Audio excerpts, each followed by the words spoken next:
Underdog Daily with the Badge Bros, Nez and John here, and it's a beautiful day. Beautiful day. If I am not mistaken, this is the biggest MLB slate we have ever had on the platform.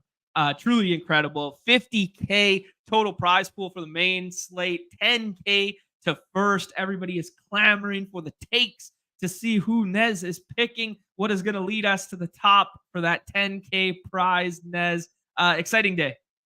Very exciting day. I don't know that I have the confidence in myself that you just projected to everybody, but I'm gonna tell you what I like at the very least. So I think this is something that's going to bring a lot of new faces into the lobbies, hopefully. Yep. And this is the first big slate with the addition of the multi-enter tool. So it'll be interesting to see the fill rate and particularly what things look like toward lock, how quickly things fill. Yeah, good shouts there. I think that's a great place to start just in general. Sorry, I was doing that one there because there has been a little amendment to the tool since we talked about it yesterday. Our immediate feedback yesterday was, well, it'd be great. It's amazing that you can do this. It's amazing that you're on autopilot. It's amazing. It's going to speed up the games. But what about sports where correlation matters? What about best ball, that sort of thing? And they have made an amendment so that it's not always on the plane. So it is still always on the plane for some of the daily contests. But if you happen to jump in to a best ball contest, let me find literally any one of these best ball contests, and you go ahead and mass enter via this, it will not automatically put you on the plane by default anymore. And that's going to be kind of like the new norm associated with that. So just wanted to, while we were talking about it, get that one out there. Beautiful update, feedback, listen to already, always platform of the people, yada, yada, yada, because they fucking nailed this thing, man. Yeah. Yep. Yeah. Well said. Yeah, no, it's good. I was thinking about this, Nez. Is this contest today as big as the very first dinger? Because I was thinking the very first dinger would have been 2-ish years ago.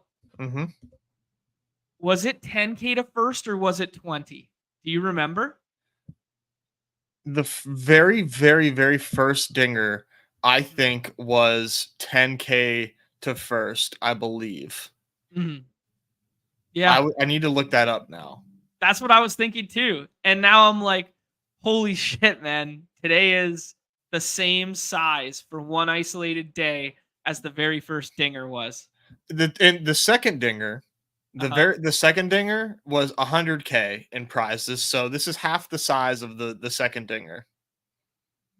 And the way in which today's slate has been broken up, love it, hate it, whatever. We've had this conversation associated with both baseball and basketball for years now. The way in which it's broken up leads me to believe that we're going to have a really sweet night slate as well. And methinks there's going to be at least 15, 20K associated with that. So we could do the same amount of volume as dinger number 2 in one day today. How about it, man? That's fucking dope. That's really cool. Yeah, that's something to be proud of. Yeah, very much so. Speaking of dinger playoffs starting soon. Yeah, I believe next week or the week following. So we have a long week. This is considered a week from today till next Sunday. So right. And then after that, it's playoffs. Wow. Yeah. Oh man, we're gonna have to do a full-fledged advance rate check-in next week there. Before we get to the slate itself, I will touch on a couple things that we said yesterday. Multi-sport draft leads, as promised. Baseball today for the big-ass slate. Monday, Mike Zakarian. Hoops guys are back, Might even throw on a J for that one. The Hoops guys are fully back. We'll get caught up on, free agency, summer league, all this kind of stuff with Mike, and then we'll hop in the double dribble streets. I know people are thirsty for that. And then Puck. It's either going to be Wednesday next week as a double show kind of thing after On and Off the Clock, or it's going to be the following Friday, just figuring some things out, following up and ironing that out. But that'll be the Monday morning skate pod, or morning skate pod, not Monday necessarily, every day Morning Skate Pod crew joining us, Matt Moody and DJ Mitchell there. Housekeeping taken care of, Nez. Yeah, and I got your answer. Sorry for the original dinger, which I don't remember this logo that they have on here. Like, I don't That's, yeah. remember seeing this OG dinger logo. It's like, Well, what is that? Home plate? no, it's like a little. I don't even know how you would describe the shape. It honestly looks like a piece of bread. And there's a guy like holding up, got his batting stance up. I don't remember that logo for the dinger, but it was $50K in prizes, $10K to first, and an Wow. overplayed. Dude, that's literally today's slate. Yeah, and I had a nice team, but Garrett Cole got COVID during this and play during the semifinals. My team was nuts. It had Brian Reynolds at pick 179 because he was coming off that bad 2020. Jesse Winker, Dylan Carlson breakout season, Jordan, Aaron Judge. I mean, this team was disgusting, and of course it had Key Brian Hayes. This team is so old that Jesse Winker was on 3 teams before and actually good and breaking out, and now he's come full circle and good again this year. How funny is that? The career arc of Jesse Winker comparative to Underdog's first dinger contest to today's daily slate. That is the pendulum. That is the narrative. That's funny. Oh shoot. Seen lots of GMs in the chat. Always love when Corey gets in there first. The cheese always gets the first one in. You love to see it. Apologies to Best Ball Viper's mom, who is now a fan of the show. There, we're sorry that you watched the Bad Pros one time and you're hooked, man. You're hooked regardless. Saying what up to everybody in the chat. Yes, this is the clown show. PPR Tyler knows it. Afternoon sickos. Here we go, baby. Nez, I think we got to, before we jump into today's slate, we got to talk about the All-Star game because we didn't talk about it yesterday. We kept it really football focused, and Wednesday, that sort of thing. Just takeaways from the break itself. Did you watch the game in its entirety? Did you enjoy what you saw? Knee-jerk reaction. I mean, granted, you got all this Pirates gear on, so I think I know where this is going. Well, I did of course watch Skeen's throw. It was awesome. It was very cool. I wouldn't say like as advertised because I mean it's just like one AB, like get Skeens in the postseason and we'll see we'll see what happens, see how electric that could be on a national stage. But he has yet to be like in prime time. So that would be really cool. One of these games to get Skeens prime time for everybody, but people were really enjoying it. Yeah. You know what's weird associated with that too is that the majority of his starts for the first 3 or 4 were island daytime games at like 11 a.m. Pacific time.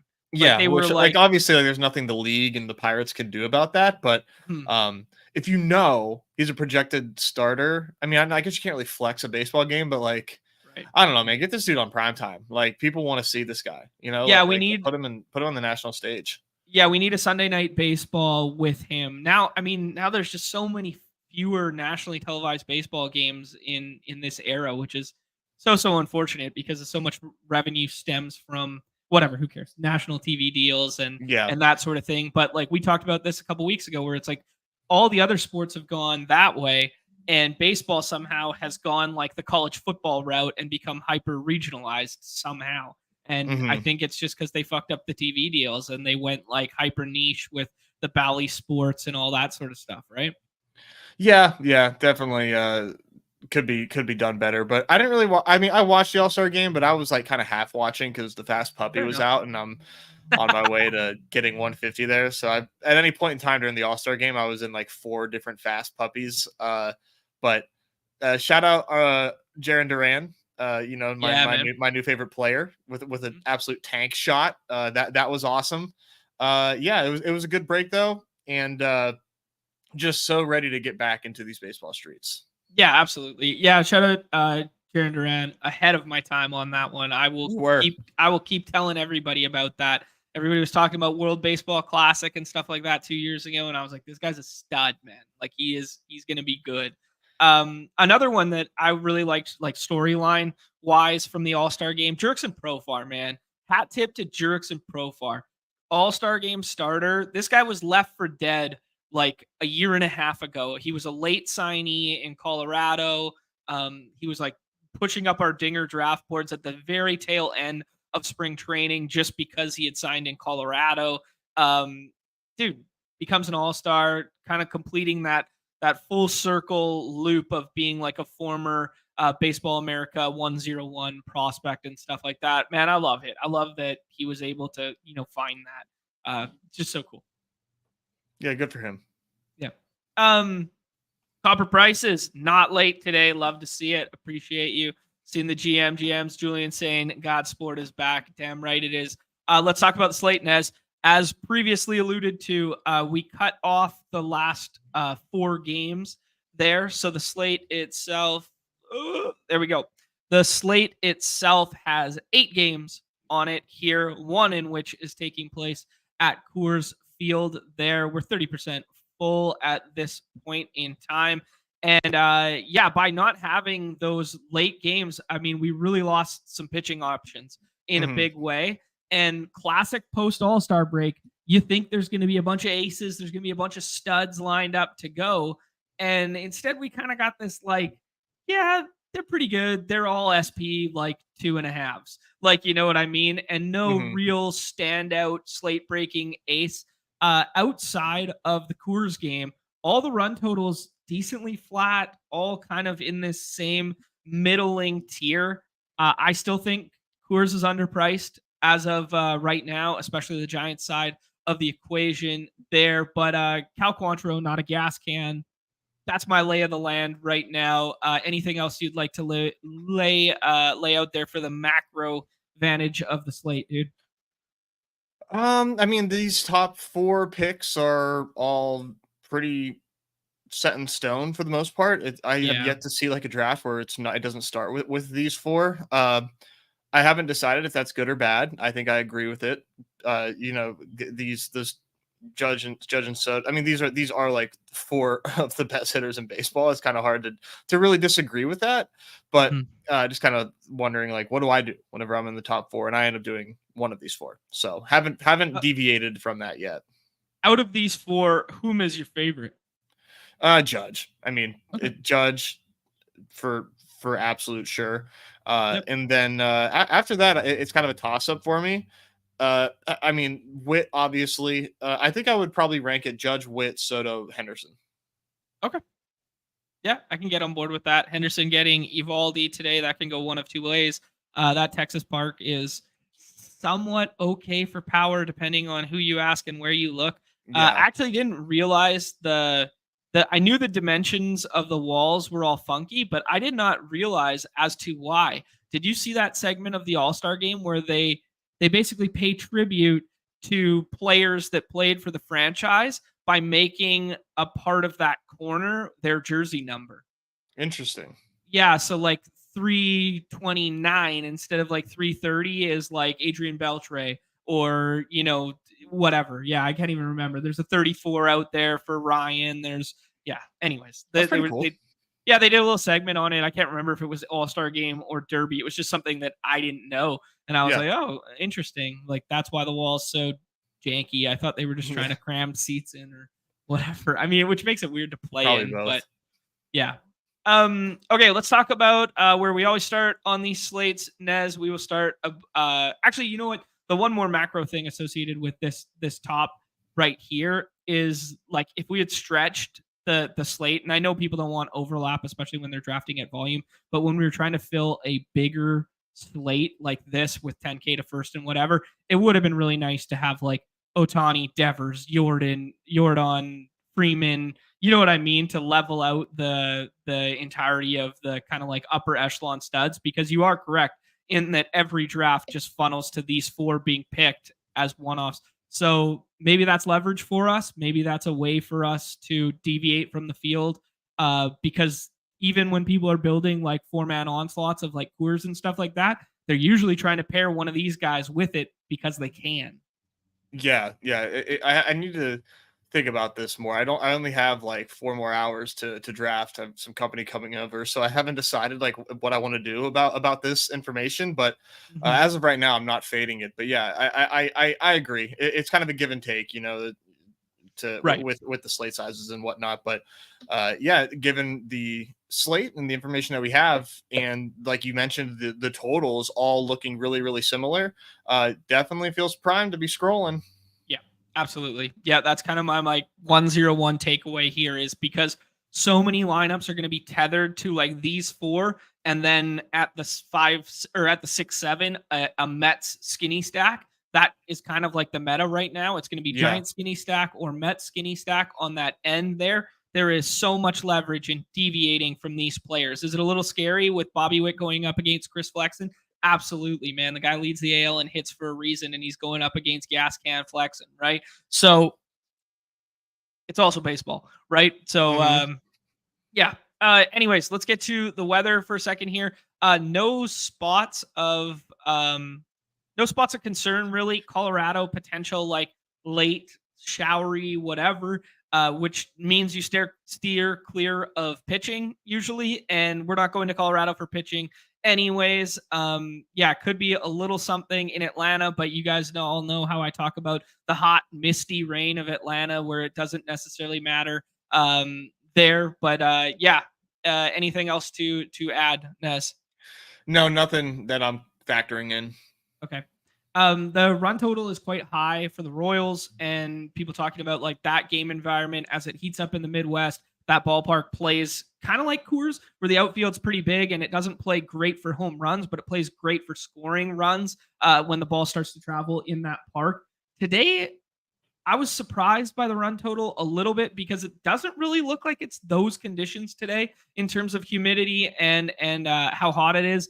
But like, when you get the classic, this is a big bump for bats. It's only 81 degrees. So I don't know. I was just thinking through that one as like, let's not go all in and treat this fully like Coors 2.0 today. Even though the Royals have a really nice implied run total, I think that's more on the back of flexing than it is the ballpark today. Yep. Yeah. Exactly. And does make it interesting because the Royals are outside of Bobby Witt completely free. So two different ways to attack that. Can stack the Royals as much as you want and understand that it's not going to be done a whole lot. That seems like a positive. Or doing it without Bobby Witt, which is like going to be a damn near never. So a couple different ways to attack. Yeah, we'll get to Royals in a second here, but Royals, I believe they were the only lineup going into the All-Star break that have 3 hitters in the middle of their lineup with greater than 60 RBIs. Pretty crazy. Wow, I did not know that. Yeah, as a counting stats, whatever, but like, I think they were the only team in baseball at the All-Star break that had the 2, 3, and the 4, all with greater than 60 or 65 RBIs there with Vinny P, Bobby Witt, and Salvi Perez. All right. Okay, Royals. Okay. I see you. Yeah. Anyways, Julie say draft the worst leadoff hitter in the game, Miguel Garcia. I mean, we have a love-hate with Miguel Garcia around here. That is fucking for sure. It's Pirate legend Adam Frazier today, though. They've been throwing him at leadoff. Yeah, they've been mixing and matching that one. Actually, the irony in that was we were drafting it as if he wouldn't be leading off for the series in which they were in Coors because he had been hitting down in the order and they were facing a righty. And for whatever reason, that was the one day that Garcia led off and like had a half decent game. I remember that vividly a couple weeks ago. Oh yeah. All right. Rays and Yankees is game 1 on the slate there. Ballpark upgrade for the Rays, obviously, because they are going into Yankee Stadium. Garrett Cole, as we've alluded to, not the Garrett Cole of old, but he had a decent start last time out. Still getting hit somewhat hard. I have the number here somewhere. I will bring it up in 1.5 seconds. Garrett Cole, hard hit. I mean, he doesn't qualify yet, so it's like hard to say or whatever. It's 39.4% of the time he's getting barreled up a little bit. I don't know. It's not what we're typically accustomed to when we're drafting Garrett Cole as SP1 ace of slate, right? Yeah, he does represent the best projection on the slate for pitching, and it makes him kind of appealing to get to if you want to deviate from the top 4 or you just are pick number 5 and you don't really know what else to do, and you'd prefer to just get your pitching in order, considering everything is pretty flat. You can do whatever you want after. It makes him a pretty good pick. So he's definitely up there. I mean, well, he is up there. He's literally SP1 in projection and in ADP, which you'd be surprised how often that doesn't actually manifest. So he makes sense. And I've got like 20% Garrett Cole right now, just based on where I've been landing in drafts. Feel fine with it. And I'm probably going to continue with that kind of percentage moving forward, just because he feels like a really safe option. He looked good his last start. The Rays are not a team that like particularly scares me. Yeah, I'm gonna have a decent amount of Garrett Cole today. Yeah, I like that.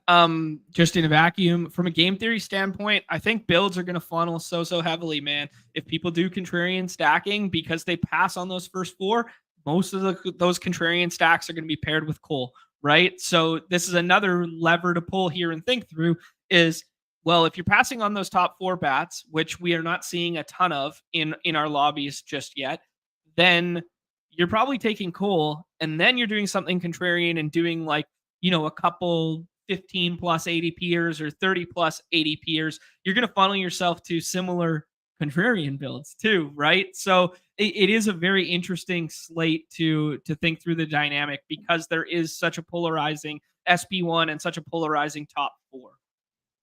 Yeah, no, that's definitely true. It's definitely true. But if it's the guy you need, it doesn't matter. Exactly. Yeah, 100%. Yankees not in an incredible spot in my estimation. I mean, Eflin doesn't walk anybody. He doesn't strike out a ton of people, but he doesn't walk anybody, and he doesn't get hit crazy hard, man. Like, he's only giving up like 6.8% barrels thus far. He walks 2.2% of hitters. Like, it's not like he's loading people up. He's susceptible to a couple like solo shots to the middle of the order, as anyone is against the Yankees. But for me, I'm treating the Yankees primarily as one-offs, man. Yeah, the Yankees have just been pretty poor especially going into the break.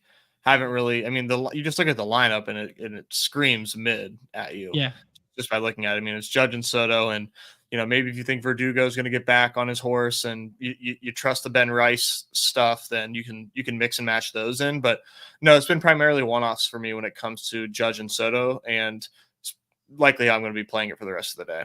I don't plan on stacking the Yankees.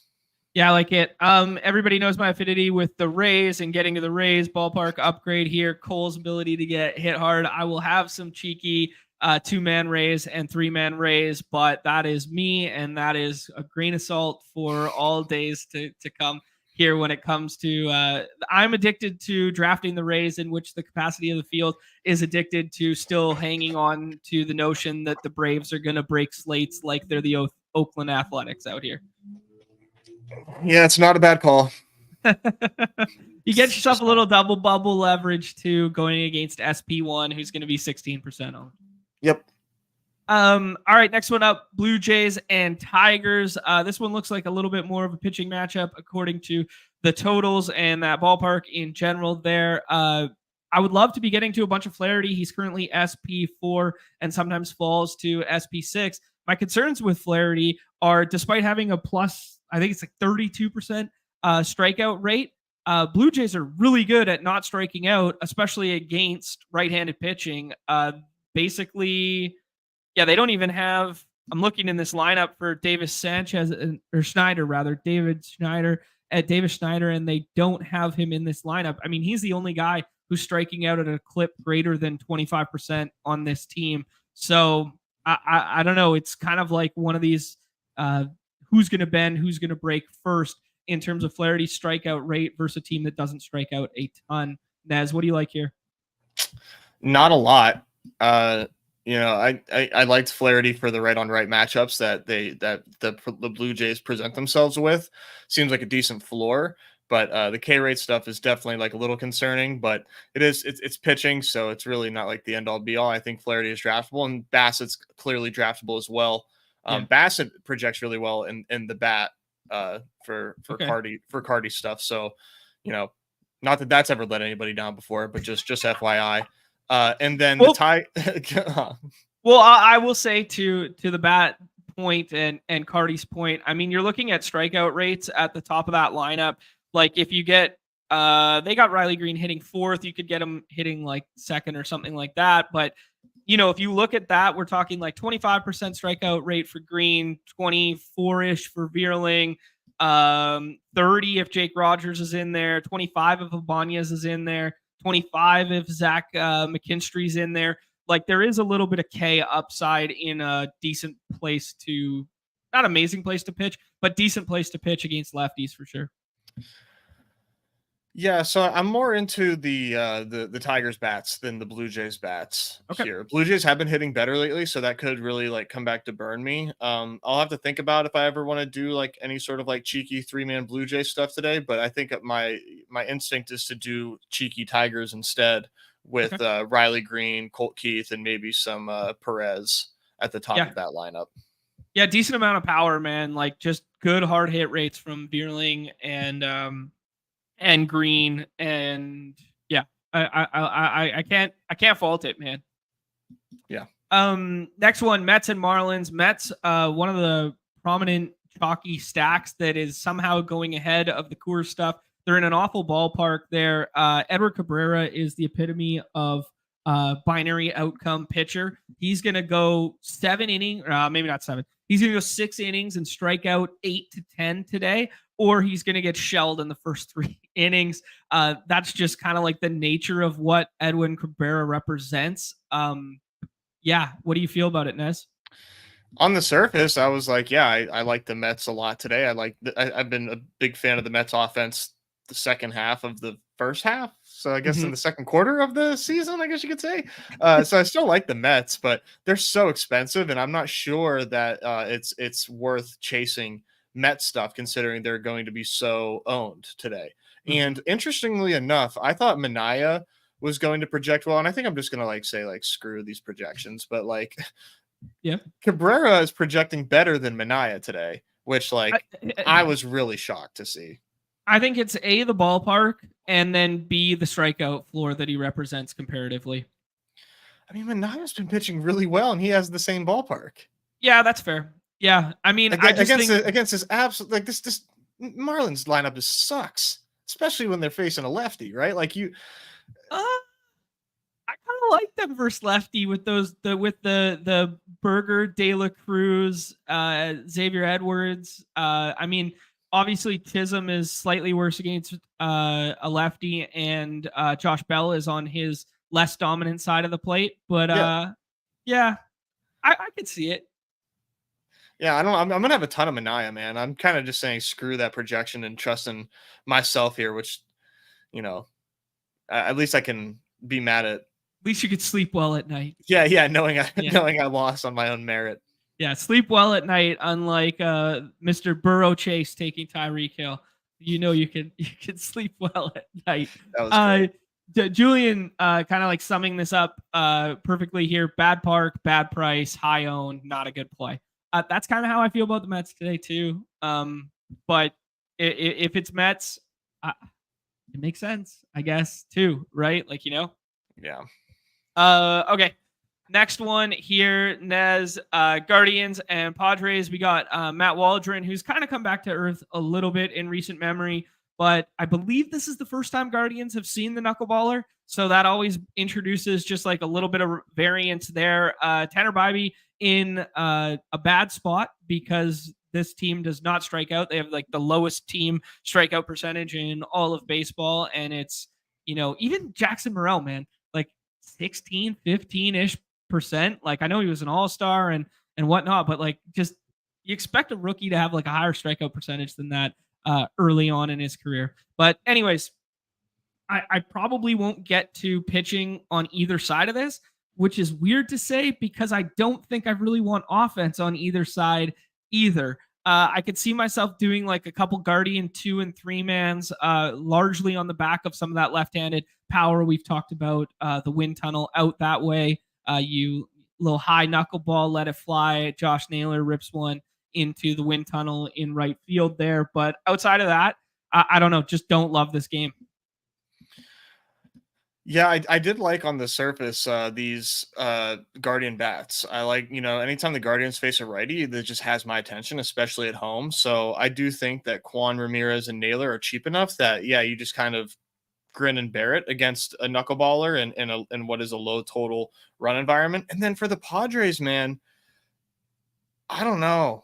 I kind of like the Padres today. I think the Okay. Padres have been going kind of nice post or heading into the break. Yep. And Bybee is good, but Bybee's not great. It's good, not great. I really do think that with Machado heating up, Crone Zone getting the platoon advantage. Same with Merrill as well. Like the Padres are really really sneaky and absolutely slept on today. I mean, they're going to be like Okay. 2% in the contest. All right, man. Maybe you're selling me on Padres right now too. Some of these left-handed sticks, you can mix and match some outfield stuff in with it, so it makes them easier to stack than some of these other teams. Like the Royals, for instance, are basically all infielders other than Hunter Renfroe. Yeah, this is a good one you're getting to, Nez. Here, you're turning the tides on me too, and I will introduce the other fact with Bybee here. Is he is SP? Oh, he's SP 8 now. He was going a little bit higher, and I was seeing him get drafted earlier today, which I thought would introduce a little bit of leverage there, but Hmm. maybe not as much as we thought originally. Yeah. Okay, cool. Good shouts there. All right, we got Cardinals and Braves next. My guy, man, my guy, Spencer Schoenbach. I told everybody he's not that bad. He's not that bad. Like this kid came all the way up from Double A. He had arm injuries in the past. Here we go, and he's going out there and dicing dudes the last 2 times out. Nez here. This one looks like a little bit of weather concern, but also looks like I don't know, man. Schoenbach as SP10. If we get weather to break our way, not a terrible little contrarian pitching option at the back end there when everybody else is going to like Evaldi at SP8. What do you think about this take of mine, Nez? It's definitely it's definitely interesting. Back to back 1-run starts for Schwellenbach. One was against the Phillies, which was like a completely neutered Phillies lineup, I believe. I think this was still with Schwarber and Harper still injured. And Good then take. Put me in my place. well, and then they had the Padres, a nice start against the Padres, 3 hits, three Ks. Not bad ball there. Cardinals are obviously not a fantastic lineup, but anytime that they go like way overowned and they're facing a pitcher that you're right, Schwellenbach's underrated, but somebody that I think has a range of outcomes of getting shelled by this Cardinals team. Yeah. I'm not like rushing to the podium to draft Cardinals, but I don't want to have 0 Cardinals, and obviously the same goes for the Braves. Okay. Yeah, fair enough. What are your thoughts on Sonny Gray on the other side of that equation? He got hit hard 2 times ago. I don't have it in front of me right now. But like 30% K rate on this slate is pretty good, and he doesn't really walk anybody with a 6% BB. What's macro thoughts here with Sonny Gray as SP6 mix and match or not touching? Yeah, what do you like? I mean, yeah, his last 3 starts have not been fantastic, right? I mean, he did go 7 against the Cubs, but Cubs kind of stink. Mhm. 5 earned runs against the Nats in 5 innings, which really screwed me because I think I had a lot of him that day. Yeah. Against the Reds, 3 earned runs. The walks are still like non-existent, so that's good. Ks are fine. I guess he's like just okay. I don't think the Braves are a smash by any means, but anytime the Braves are, overlooked on a slate, which it does feel like they are today, Yep. it definitely makes me think, just out of principle, that I need to get to the Braves a little bit today against a Sonny Gray who is, probably not as good as he looked early in the season. And I think he's still getting that early season respect. Okay. Yeah, no, that's a entirely fair point there. Braves looking to come alive post All-Star break. Hey, remember when we told everybody that Eddie Rosario would end up on the Braves no matter what ever happened, and then he ended up on the Braves? They were playing that series against the Nationals, and he was having like a D series, and we were like, just fucking trade for him already. Like, just swap clubhouses. It makes way too much sense to bring him back. It's hard to keep track of how many times we were right, John. You know what's another fun one that I was noticing today is Nick Senzel, Chicago White Sox. Really? Yeah, When did that take place? over the break, I think. Gee, I went under the radar. Yeah, Surprised that wasn't national news. it's national news in my heart, man. Nick Yeah. Senzel versus a lefty, no matter what. One time. Hey, they're loaded now, those White Sox with right-handed sticks. Watch out next time they face a Yeah. lefty. I'm telling you, man, they're not that bad a lineup. They're not that bad. Not until the Um, deadline hits. kind of marquee game on the slate for me in terms of what I would just want to sit down and watch tonight in terms of Baltimore Orioles and the Texas Rangers here, Nez. A lot of star power. Corbin Burns starting tonight, which I found a little interesting. There was speculation that people thought Scooball was going to start tonight. There was speculation that Logan Webb was going to start tonight. And none of them went through with it because both of them pitched in the All-Star game. And then Corbin Burns pitched in the All-Star game. I think it was like 18 pitches or 19 pitches. He really effed us out of that higher lower of the 15 and a half there that we took in the first inning. Sorry, everybody, on that pick 'em. But yeah, he's one of the ones who did pitch in the All-Star game who is going tonight, which I just found interesting.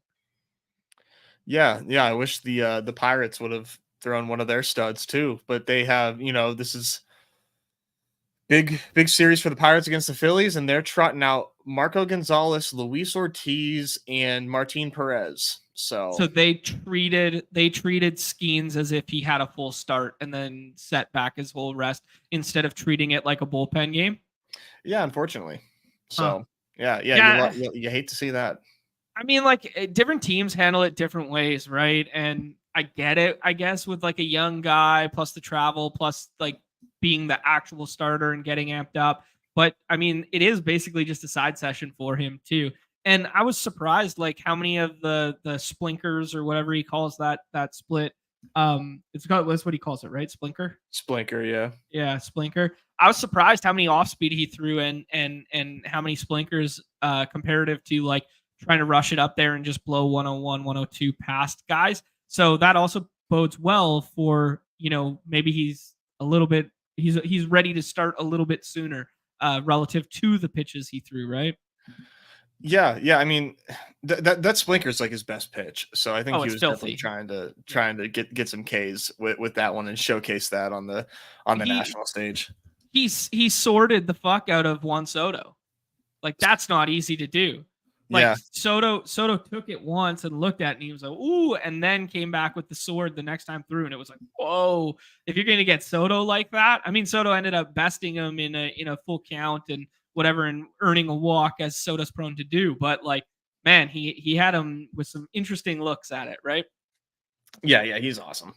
All right. I've seen some sharp people actually take Nathan Eovaldi. I don't know if it's just for leverage or whatever. I will be steering clear of Eovaldi despite a couple nice starts in recent memory and the pitch count getting back up to where we were accustomed to seeing it in years past. I'd be looking forward to having some Nathan Eovaldi on my dinger teams as we pushed into the playoff here. But just in general, Corbin Burns, SP2. I like the Orioles stack. I like the left-handed power there. Not the best park in the world, but I have been going to it, like just doing a little like Gunner, Santander, 2-man, or I've mixed in O'Hearn once or twice there, Nez, and I basically haven't touched the Rangers. I like Corbin Burns considerably more here than the field does, and I think I'm treating him as my SB1 tonight. So, ooh, yeah. Well, yeah, not super bold, but pretty bold. What's interesting is Eovaldi is like on our slate the third highest projected pitcher per the bat. So I think that's why you're seeing him get drafted so much, is people just kind of import the bat and draft. But yeah, I would definitely not do that, despite how well Eovaldi's pitched. Henderson, Santander, O'Hearn. This is just such a tough lineup where things can just really not break your way as a pitcher. It just doesn't feel worth getting to. I just don't think, like, when I'm drafting pitcher on Underdog, I really want a good floor, and maybe that's why I haven't won a lot lately, but I really want a good floor. I don't want to lose because of my pitcher. I think you're right, though, because it's the bats that win slates, and especially slates like these, know? Because like the scoring difference is so effing stark that as long as you just get 8 to 15 points from your pitcher on a given night, like you're going to be in contention because all it takes is one double added on to one contrarian hitter that you have to match that gap.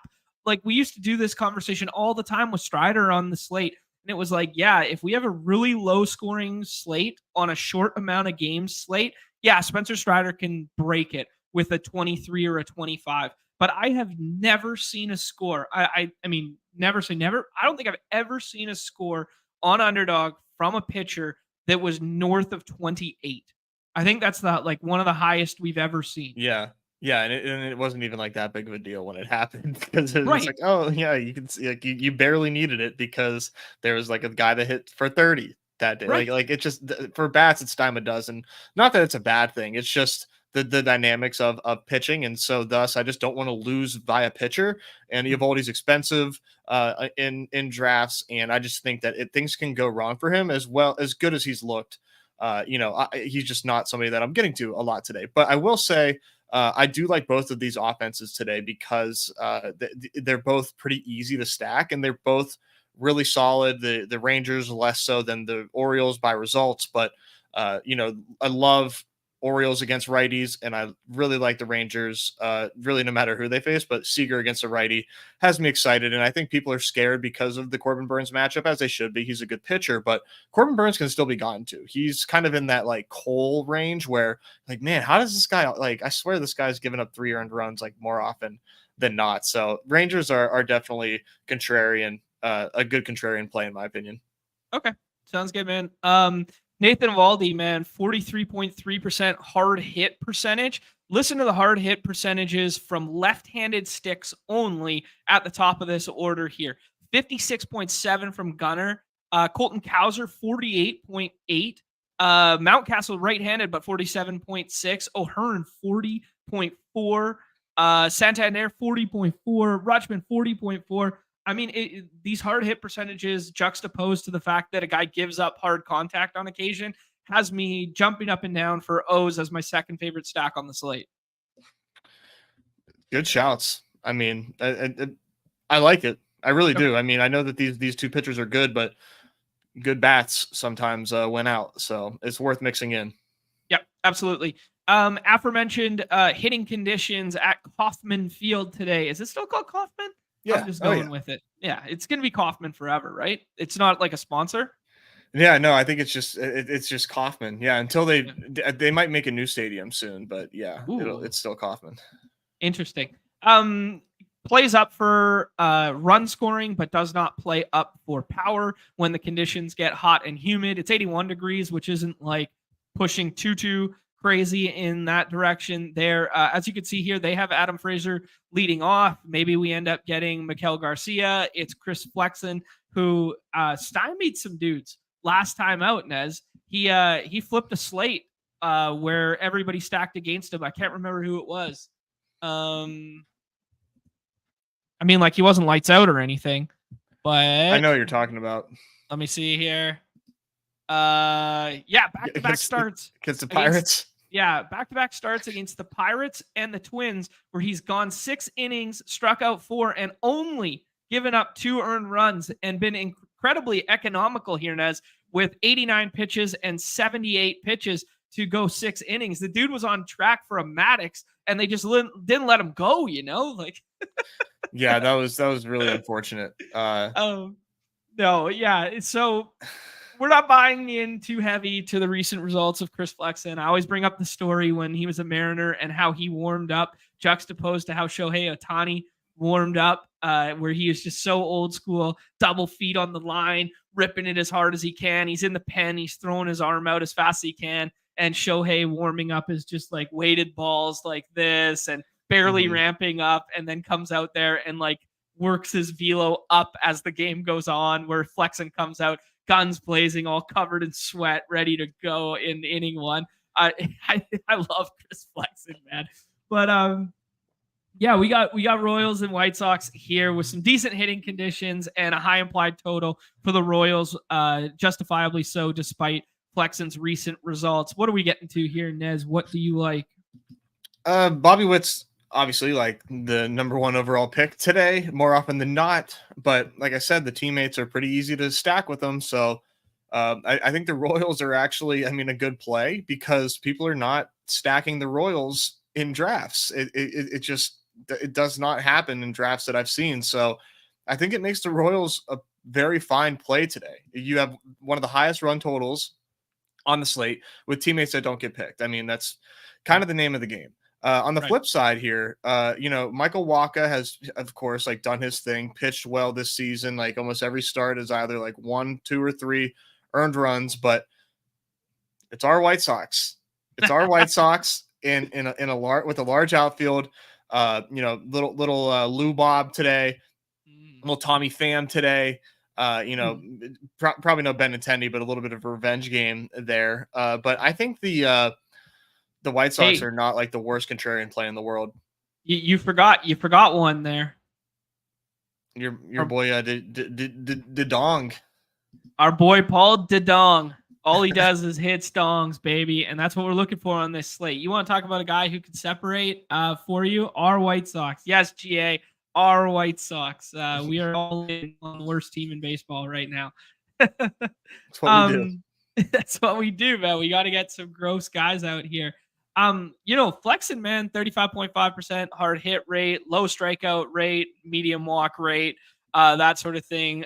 But what really does pay dividends for the matchup here for the Royals is you can run a little bit on Flexen because he's not that quick to the plate and he doesn't throw very hard. So low 90s and whatever for a team that has some good speed and that can run a little bit, especially that bottom half of the order there. And then the bullpen for the White Sox is just flat ass atrocious. So even if Flexen does his thing and goes the 5-6 innings like we've seen the last 3 times out here, you just get into that bullpen and unload because that's exactly what we saw happen in both of his previous 2 starts or 2 out of his 3 previous starts where, some gas can reliever comes in, middle relief guy, and then the Twins rather went haywire on the bullpen. So yeah, it makes the Royals that much better, right? Because it's like the ceiling for a team facing the White Sox bullpen is like maybe position player eventually. I mean, it makes for a really good environment for a team that is not being drafted that much. Like I really can't stress that enough. It's kind of crazy. Yeah, if you want to do the little game environment correlation stack, these 2 teams pair together very, very well too, because the first 5 hitters in the Royals lineup are all infielders, and then Garcia also Freddie Freeman is also infield only eligible. And then on the other side of the equation, it's basically all outfielders with the exception of Vaughn and Paul DeDong. So, yeah, I mean, stranger things have happened than this game popping off. Absolutely. Last game on the slate, as the quote-unquote late-night hammer that is not even that late. You could still watch it all in its entirety on the East Coast there. We got Giants with a low-key low implied run total for first game at Coors. We do the first game at Coors narrative, how it's always underpriced, and then if it doesn't go off the second day at Coors, it'll be even cheaper and blah, blah, blah. These guys are really, really effing expensive on Redacted. So when people are running like Sims and stuff like that and juxtaposing them to our site, they're not going to see a ton of Giant stuff popping. And I think maybe that kind of keeps price tags down a little bit here. Always at risk for some pinch hit stuff there because the Rockies have 2 lefties in the bullpen there and Giants have a propensity to pitch hit, but not nearly as much so now as they did in the past. The Twins have low-key become that team, not the Giants. But just of note there, one of these outfielders may find themselves lifted for like a Matos at bat or something like that late in the ball game if it's in contention. But Giants, favorite stack on the slate, especially relative to price tag for me, and a little bit of right-handed Rockies I'm getting to as well. This lineup plays better against left-handed pitching, and Kyle Harrison not living up to the expectations which we set for him in spring there with the Dinger drafts. What do you think, bud? Yeah, this is a fun spot, very fun spot.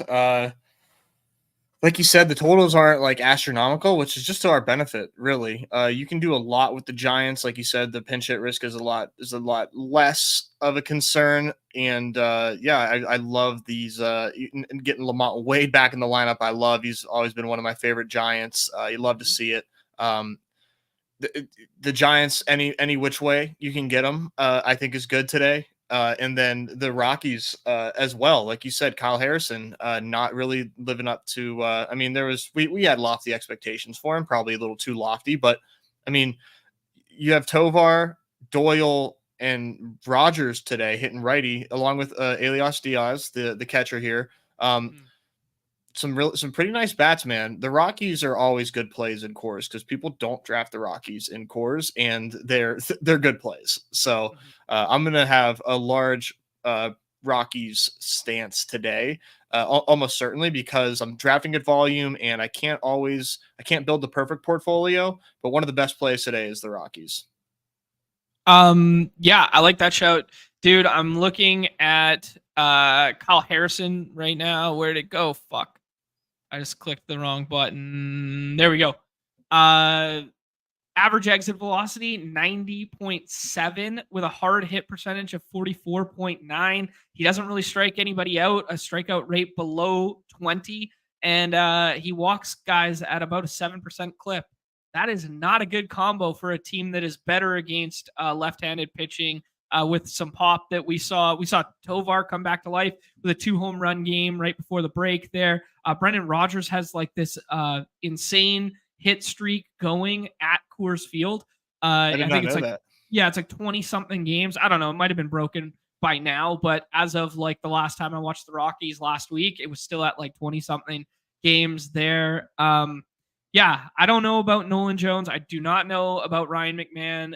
Teams do tend to play their studs after the All-Star break, opposed to giving them an elongated break here. But this does look like a spot where like one of the two of them could sit here. But man, give me some Doyle. There's the outlying chance that he ends up hitting a first or second in this lineup, and they go back to one of their old school lineups that they do throw out there against left-handed pitching, where they do Doyle at the leadoff, Tovar in the 2 hole, and then go Diaz Rogers or Rogers Diaz, something like that, and then put McMahon where they kind of like protect him at like the 5th or the 6th spot there. But yeah, that's all I got on this one. I love your shout about contrarian Rocky stacks. And that does it. Love it. You got anything else for me, Nez? Let's do like a favorite at each here.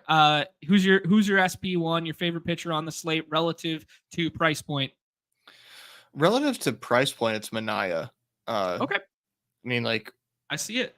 yeah, he's SP3, which yeah, I was thinking that he was a little bit cheaper than that, but I think because it's so kind of flat at pitcher that I can still get him at a decent cost. But yeah, Manaya is definitely one of my favorite pitchers today. Okay, I like it. Jones on the DL either way. I did not know that. I don't know how I missed that. It was the last couple games before the break that they moved him. I think so. I forgot. Well, there you go. That solidifies another right-handed stick that's going to be in there, like Hunter Goodman, Sean Bouchard. Right.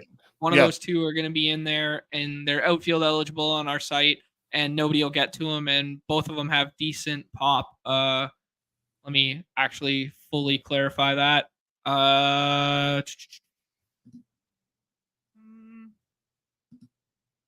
Doyle with a little 10.9% barrel rate. Okay, I see you. Hunter Goodman, small sample, doesn't qualify. 11.2% barrel rate. You don't think that guy can square one up against Kyle Harrison today with outfield eligibility? Why not? You're out of your mind if you think otherwise. You're out of your tree. Nez, I think Jack Flaherty for me. I will take it. I will just go, you know what? The strikeout rate's been too good. I don't care that Toronto doesn't strike out. He came back off the IL and went straight back to work last time out.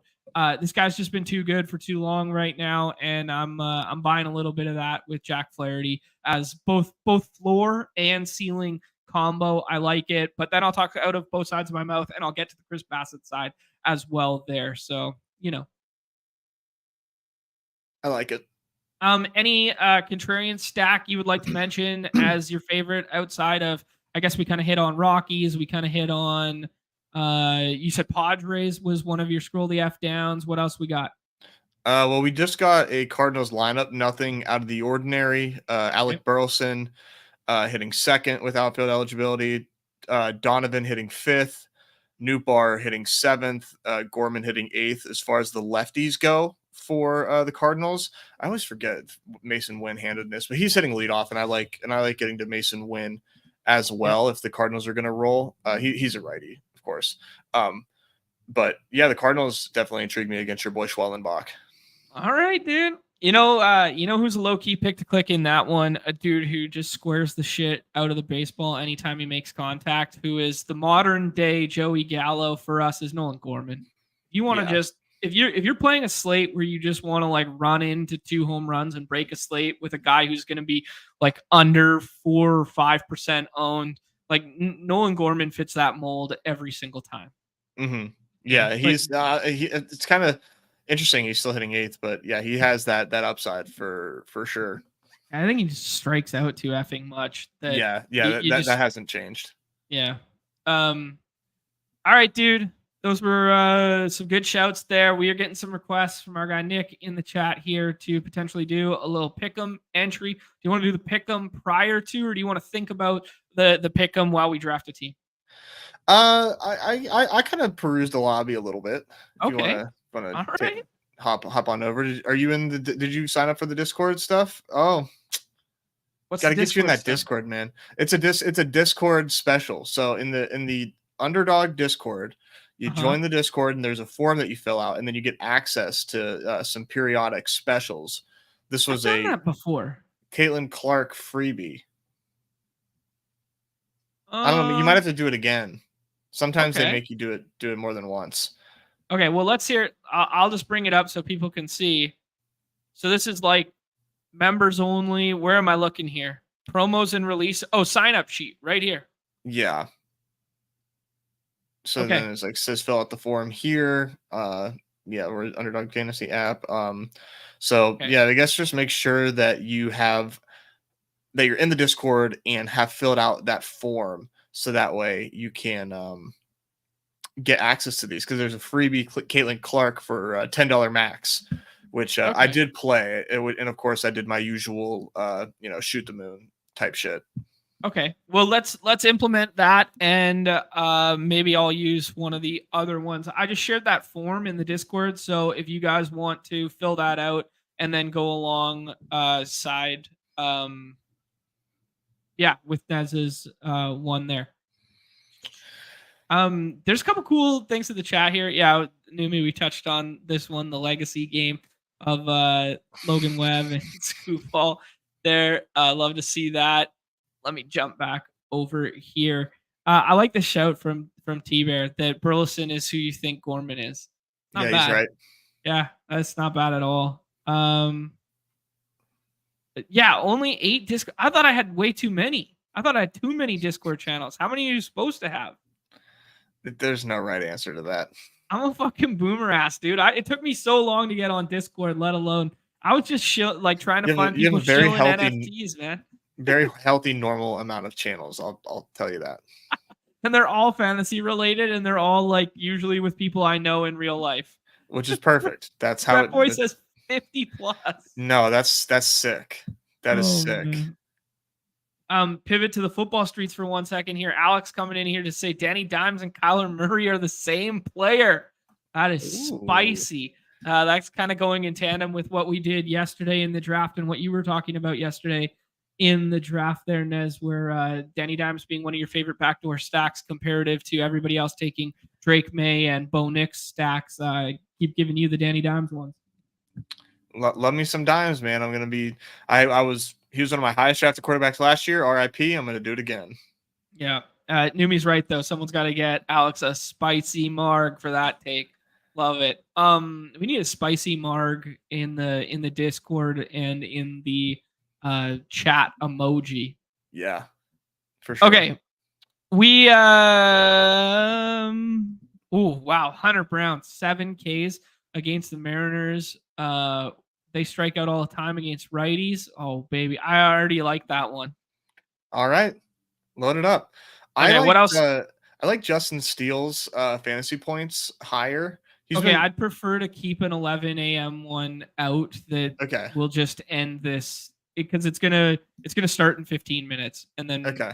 yeah. I did Brenton Doyle home runs as well. Okay. Okay. This is my love language right here. Is it a spicy? Yeah. Oh yeah. Against the lefty, 3.75x. That felt good.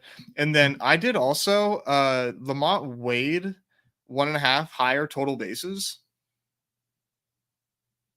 Sorry, I'm looking up Oakland, who's only on the night slate that we haven't talked about yet, but I kind of like the spot for right-handed power against Griffin Canning, despite Griffin Canning going decently recently, but his xFIP or his X ISO versus righties is like putrid. Anyways, that was something I noticed this morning. Sorry, who am I going to next? Lamont Wade. Ooh, we're going back to Coors here. All right. Little bit of a boost on the 1.5 total bases. Like I like it. I think this dude can rip a double first AB and get home. And you get spice on it at Coors. I mean, sign me up. Dude, I like this one just as a 3-burger. We can use it again, but I think I'm going to put one little BBM entry on this one. The double spice, and then we get the Hunter Brown K's, which just the Mariners suck. Yeah. Okay. Even though they're like leading the division and crushing somehow, some way, but yeah. Somehow, some way, keep coming up with funky ass shit like every single day. Is that your Stanley? Is that a Stanley over there? I've been granted a Stanley. Yeah, my wife was given this by like our like electric company, and now it's mine. And I tell you what, man, I've never drank so much water in my life. I believe it, man. Just having something adjacent to like your desk that you just always have full. I used to have like when I was playing poker all the time, like I used to have like a big 1 liter one or whatever, or sorry, 1 gallon one for you guys over there, whatever, where it's like, you know, it would just never have to fill it up kind of deal. All right. Hunter Brown, Brenton Doyle, who we like as a scroll the F down, and Lamont Wade Jr. as an underpriced couple bases here. We think he's going to hit second today, you think? Yeah, definitely. Yeah. Lamont Wade is a stud. Dude, he is a stud. Him and Estrada, nobody respects them. They're studs. Yeah, he's ripping. He's ripping today. Yeah, there is a little bit of pinch hit risk with him and or who's the other one in the top of the lineup there that could potentially if it's a tight ball game late and Wilmer Flores comes in versus a lefty, the Rockies have two lefties in their pen. So just an FYI, there is a little bit, but yeah. Okay, Nez, do you want to reuse those ones because I clicked the wrong button, or do you want to start fresh here with some other ones that you liked? I mostly just like was shooting the moon, so I of course have some Pirates home runs today against Aaron Nola. Okay. I'm not touching those ones, but you can have those ones. Okay. What else did I?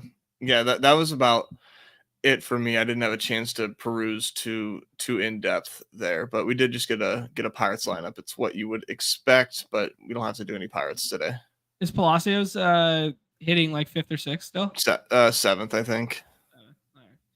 Just curious. All right, sounds good to me, bro. That is going to be the official one of the show right there. I will keep your eyes open, guys. Leave a little light on here for this Oakland stuff. I think it's sneaky, man. I mean, you could do just like the flat out fantasy points for Brent Rooker, who was absolutely mashing. Obviously, it's a bad park for home runs, but it's just a good matchup for right-handed power. IMO. Nez, let's draft a team. Let's do it. Good shots with the A's, though. I'm gonna probably pair something pick 'em wise for that now. It's made me laugh. Nez is due on Pirates home run.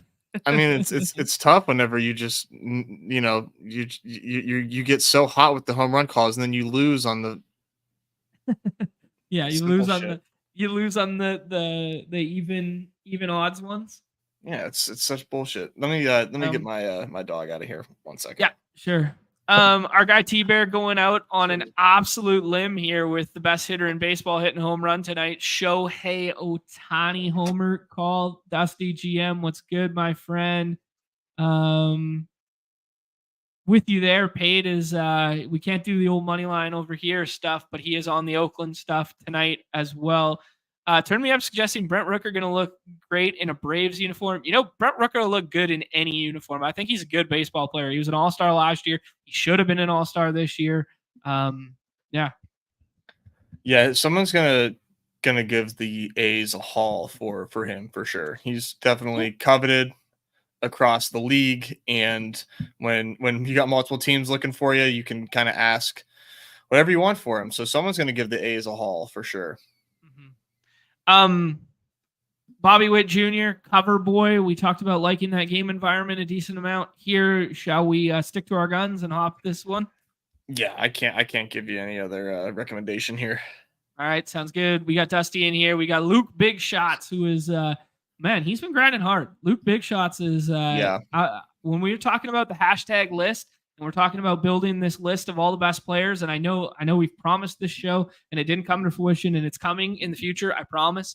But when I'm shortening my list every single day, he keeps moving up. I'm not gonna lie. I am noticing Luke Big Shots. I will put that out there.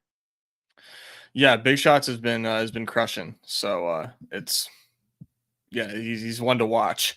I will say too, with one thing that makes Rooker just so appealing to teams is that he's still has 3 years of arbitration left until 2027.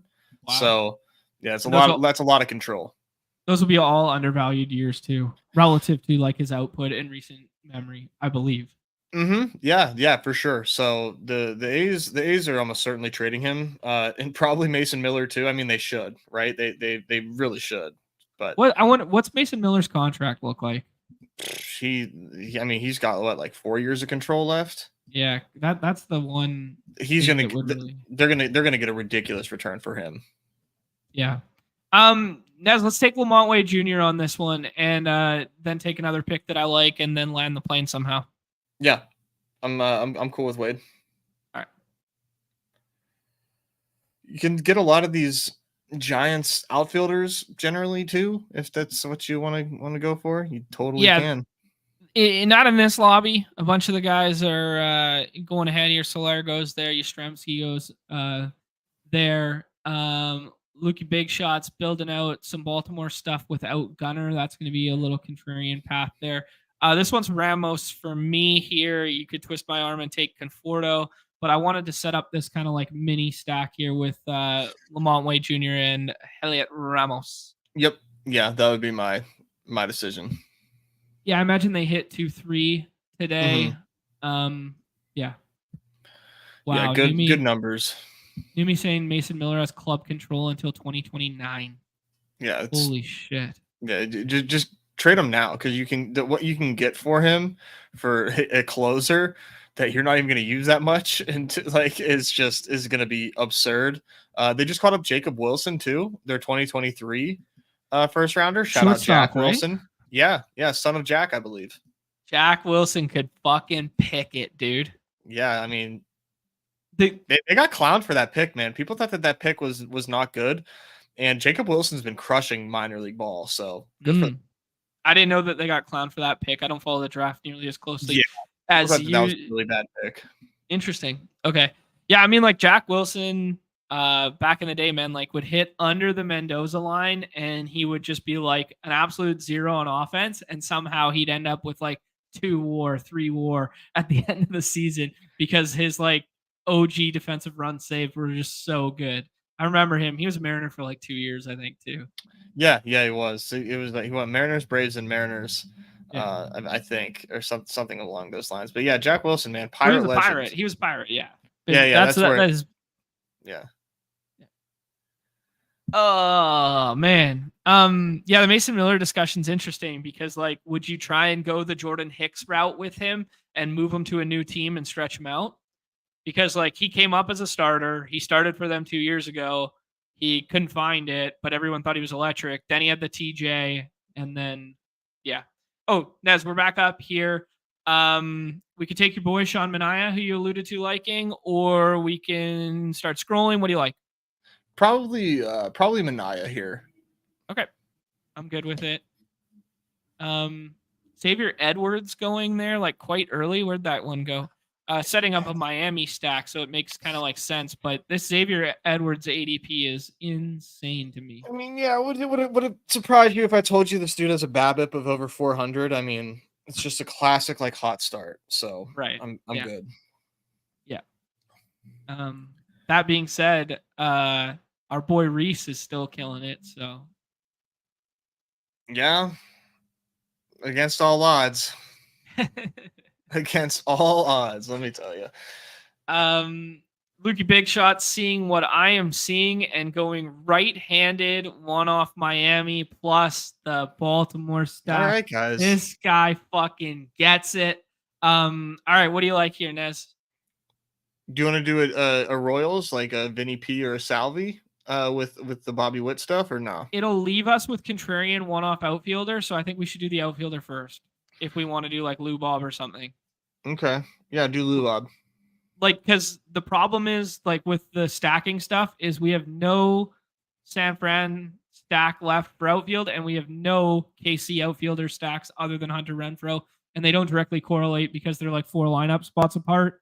So we would just kind of put ourselves in a corner where the scroll the F down outfielder wouldn't be as good as Luis Robert, and we're gonna get a Kansas City piece no matter what. Yeah, good call. Okay. Crash Rich has been in these streets quite a bit lately. Yep. Clearly liking the Braves there, and I've seen quite a few people stack Braves today, usually in minis. So I need to copy that homework. Do you have a favorite stacking partner for Bobby Witt Jr.? I like both of them. I do Salvi more though. Okay, I'm good with it, man. Yeah, just give me the guy that hits more home runs. Simply. Yeah. Simple formula. Give me the guy who hits more dongs. Yeah, that tends to matter. Fun little team. Sean Mania, Bobby Witt Jr., Lamont Wade Jr., Salvador Perez, Heliot Ramos, and the Tool Shed as a one-off. Don't dupe us there. Bros, let's rip one more of those and then call it a day, Nez. Yeah, let's get in here.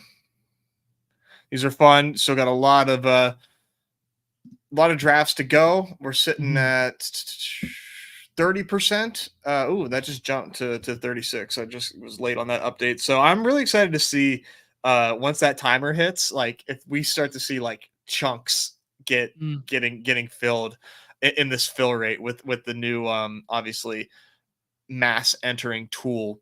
I've been thinking about how I could leverage that for baseball. And the only thing I can really think of is doing maybe like 6 at a time max, have ranks obviously set up to it with the idea of attacking a specific stack, probably getting pitcher early, like the formula, and then reconfiguring for another 6. But you're still putting in effort because you're still watching these drafts, knowing whenever they're done. So it's like, is that even worth it? Like, I feel like I'm just doing it I'd be doing it just to do it. Well, when instead I can draft like literally 12 at a time and just do it that way instead.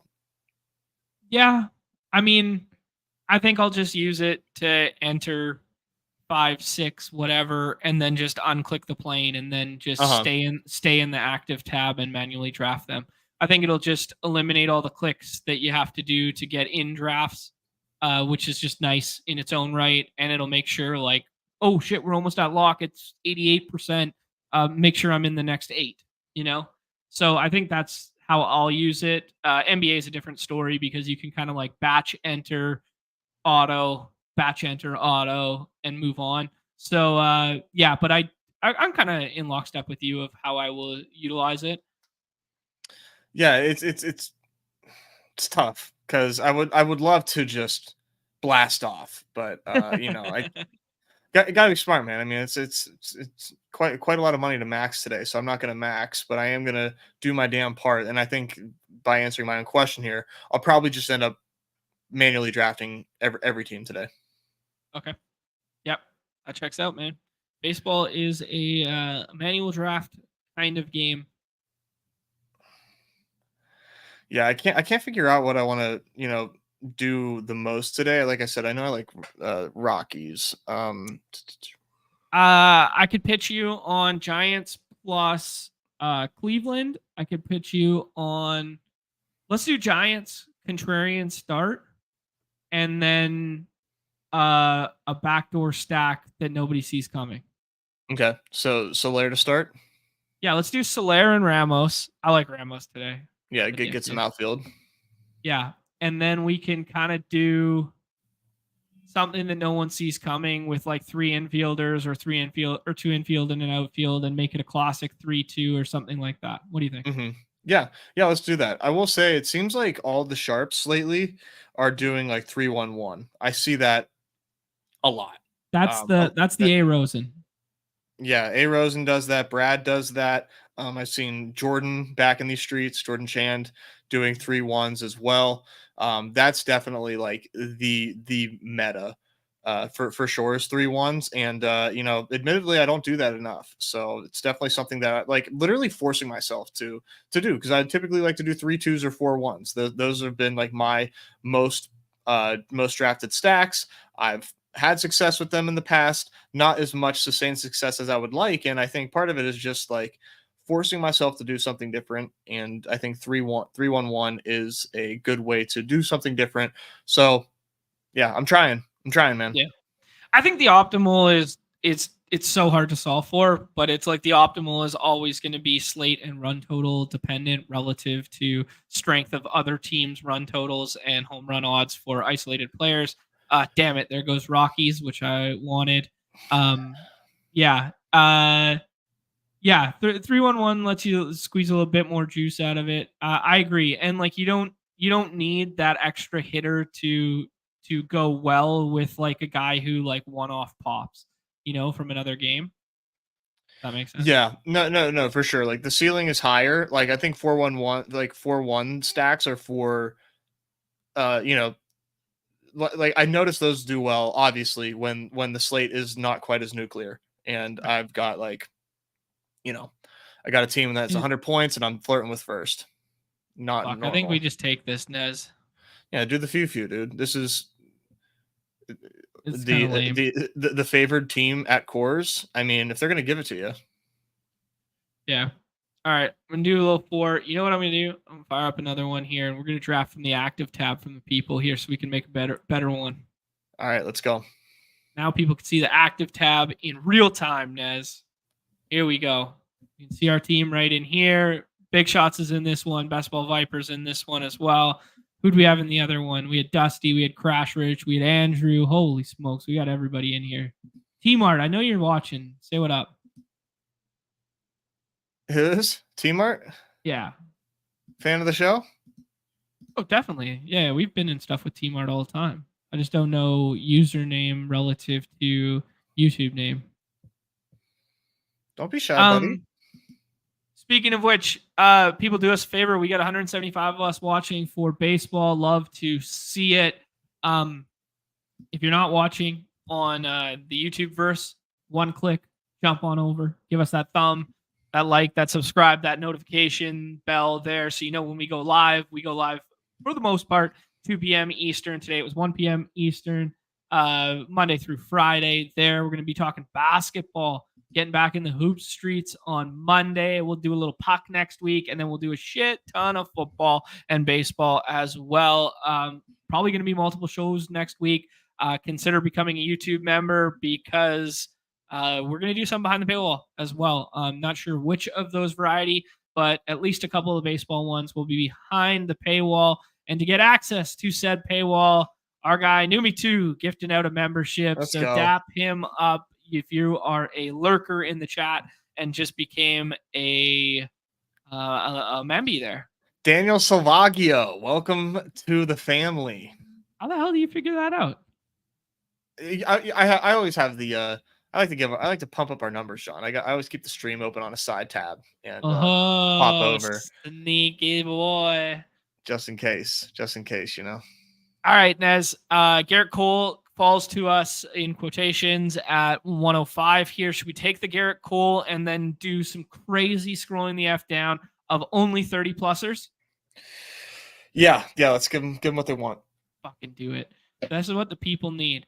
So I queued him up over there. I can draft him right here, and then he appears on my roster right there. We are up in the other draft here. You strength. Come on. Yeah. Do we just do that, or do you like Conforto more? Ooh, good question.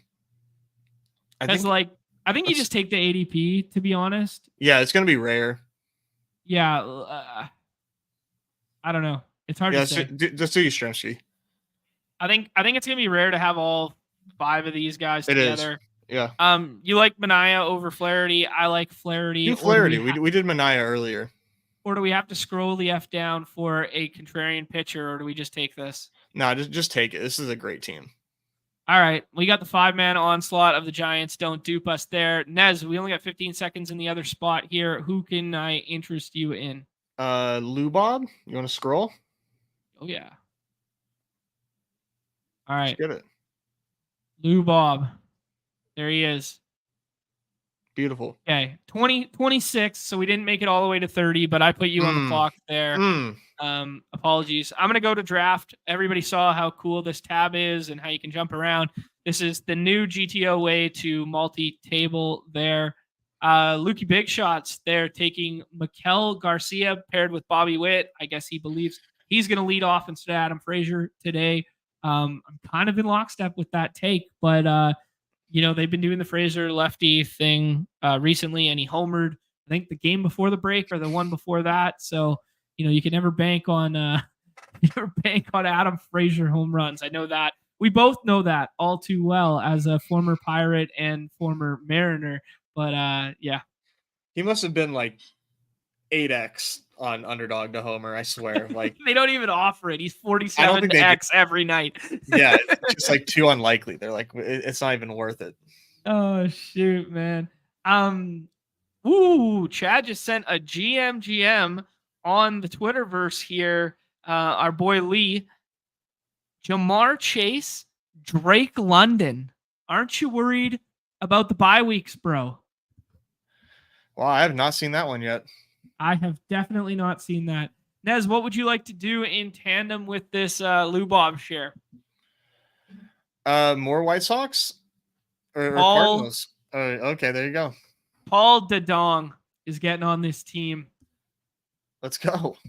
Paul Dedong. Michael Wacha returns to his OG form of back in the day where he just used to get shelled.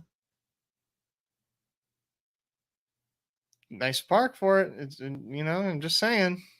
All right. Should we make this one a 3-1-1 to honor the people? And we each take a 1 and you take the stacking partner for the White Sox right here? Yeah, let's make this one Andrew Vaughn. Okay.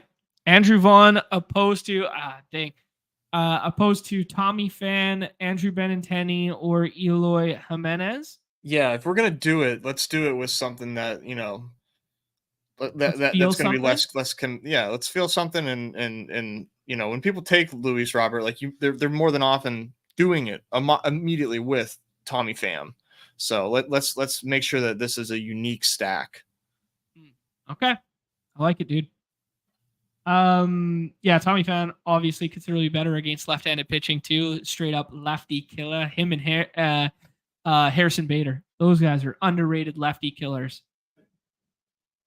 Yeah, you're not wrong. Okay. Alec Brosin goes there, who gets drafted a decent amount. There's what we were talking about. What Lukey Big Shots did here is just the fact that, hey, when you stack the Royals here, they're all infield. Even when you go to the Michael Massey route, when you go the other way, they are all Royals. So you just be mindful. Seeing ourselves a nice contrarian Colorado stack over here. Nez, I got a one-off name, but you go first. Oh, wow. Okay. Let's do let's get crazy. Do Jared Kelenic. Woo, Kelenic as a one-off. Hitting leadoff. This is kind of unfortunate. Oh, never mind. We're good. Never mind. I was gonna say because mine was gonna stack, and then now I'm changing my mind. It's all good. Jared Kelenic leadoff bingo. My guy Nez is calling. He's been doing pretty fine hitting leadoff for the Braves. I would like to bring to everybody's attention right now a full badged up room where look at Giants. That none of them are going in here. Like just speaking to the ways in which guys scroll the F down, get contrarian, and whatnot. The aforementioned infielder 71 on the day, Nolan Gorman. 2 dong potential right there, even though I am a Schwellenbach respector.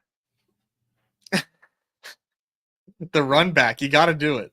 You got to run back. Anytime you can run back off of Jared Kelenic, you got to take the number 8 hole hitter for the Cardinals there.